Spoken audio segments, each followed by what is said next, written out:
kehidupan di Palembang, ya kan, kehidupan kemunculan di Palembang itu ya asal usulnya dari kehidupan sungai tadi, ya kehidupan sungai tadi, dan dari arti kata gitu ya, Palembang itu sendiri ya dari kata limbang, ya kan, limbang atau lembang, ya dimana tempat yang limbang itu adalah genangan air gitu ya, ya dimana genangan air ini mengindikasikan ya kawasan Palembang ini ya sampai sekarang ya itu kan merupakan daerah sungai, daerah rawa, ya kan, daerah yang basah gitu ya. Ya sehingga memang kehidupan kita bahkan berada di atas air gitu ya, bahkan berada di atas air gitu. Seperti kita tahu ya bagaimana masyarakat zaman dulu di Palembang ini ya punya rumah rakit, ya kan, ya tinggal di rumah rakit tadi, ya kehidupan dagang melalui perahu, ya perahu kajang dan lain sebagainya.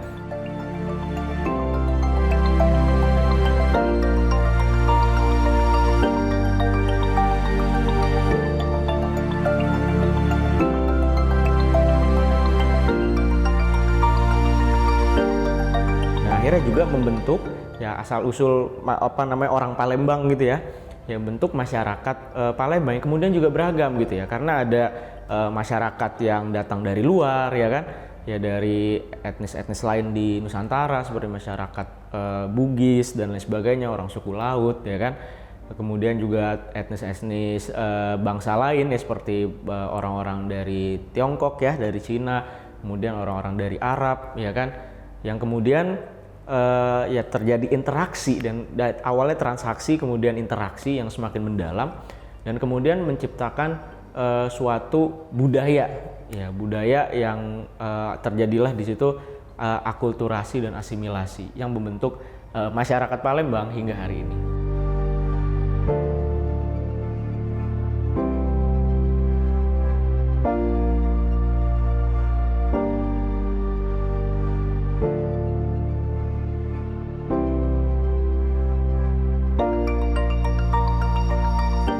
Jadi awal-awal makanya kita lihat rumah residen, ya kan, yang sekarang jadi Museum Sultan Muhammad Badarudin, itu posisinya persis di pinggir Sungai Musi. Kalau sekarang kan mungkin sungai jadi makin sempit ya. Kalau dulu itu bawahnya langsung Sungai Musi, nggak jauh gitu kan. Ya karena kehidupan sungai, ya kan, kehidupan di atas air, ya mulai dari apa yang mereka lihat, apa yang bisa mereka rasakan gitu ya, ambience-nya gitu ya, nuansanya. Itu semua tumpah ruah di sungai dan menjadikan Sungai Musi itu sendiri sebagai detak jantungnya peradaban Palembang, seperti itu.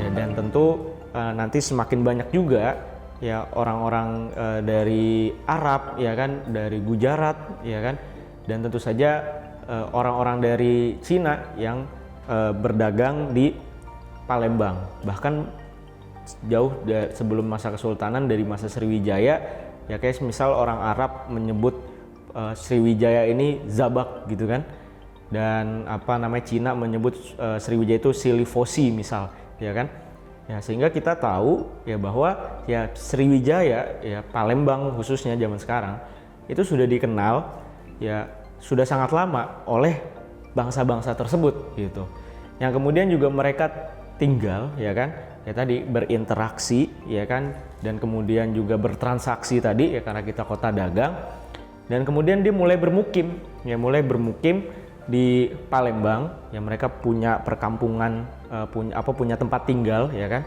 ya baik itu tentu saja ya kita sebagai orang Melayu ya, termasuk orang-orang rumpun Melayu, kemudian orang-orang Cina gitu ya, dan kemudian juga orang-orang Arab, India, yang kemudian disusul nanti ya dengan zaman kolonial ya di mana nanti orang-orang Eropa mulai masuk ke Palembang, ya kan, ya bahkan kemudian semakin pesat lagi ya pertumbuhan di Palembang ya setelah nanti ditemukannya minyak bumi terutama.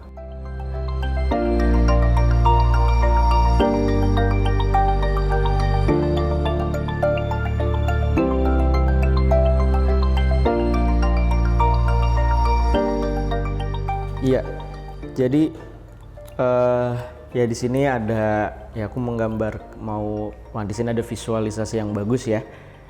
Di sini ada perahu Kajang, ya kan? Ya kalau di sini tulisannya Palembang Defend the Warung of the Musi River. Nah jadi ya dia di sini sudah menyebutkan kata warung ya, sesuai yang tadi kujelaskan berkaitan masyarakat di Sungai Musi ya. Ya karena kehidupannya di atas sungai, termasuk mereka jualan ya kan. Dan mereka jualan kan mencari tempat ramai. Ya keramaian itu ada di sungai. Nah jadi di perahu ini mereka berjualan, namanya perahu Kajang.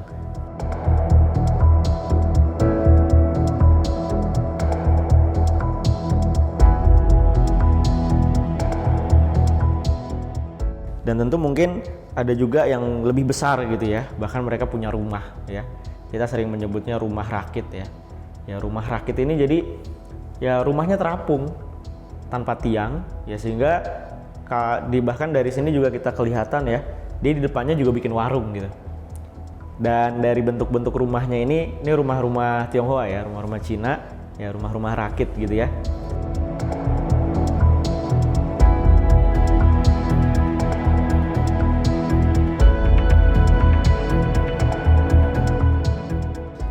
Ini yang menjadi landmark Kota Palembang ya, karena bangunannya masih utuh ya, masih berdiri kokoh, bahkan juga difungsikan sebagaimana awal bangunan ini. Karena ini dulu dibangun, ini adalah sebagai kantor wali kota Palembang zaman Belanda, yang sampai sekarang wali kota Palembang masih berkantor di sini.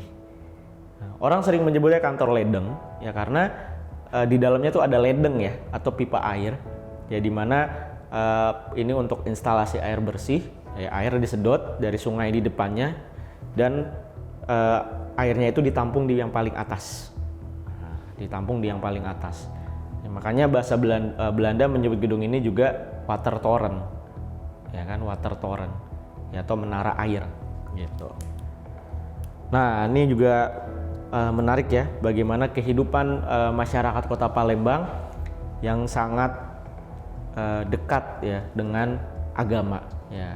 Jadi di sini tertulis ya Muhammadiyah ya, school Muhammadan School ya, atau sekolah Muhammadiyah zaman itu ya.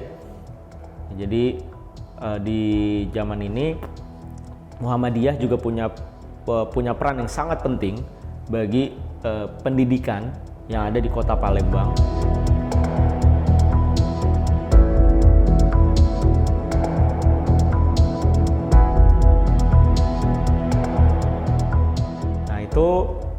Mulai dibangunlah jembatan yang menghubungkan antara seberang ilir dan seberang ulu.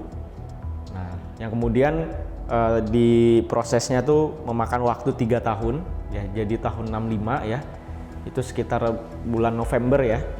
Dan yang menariknya adalah ya jembatan Ampera itu menggunakan dana pampasan perang dari Jepang ya, dana dari Jepang, dan kontraktornya, insinyurnya itu juga dari Jepang ya, dari Fuji Sario di Osaka ya, di Osaka Jepang.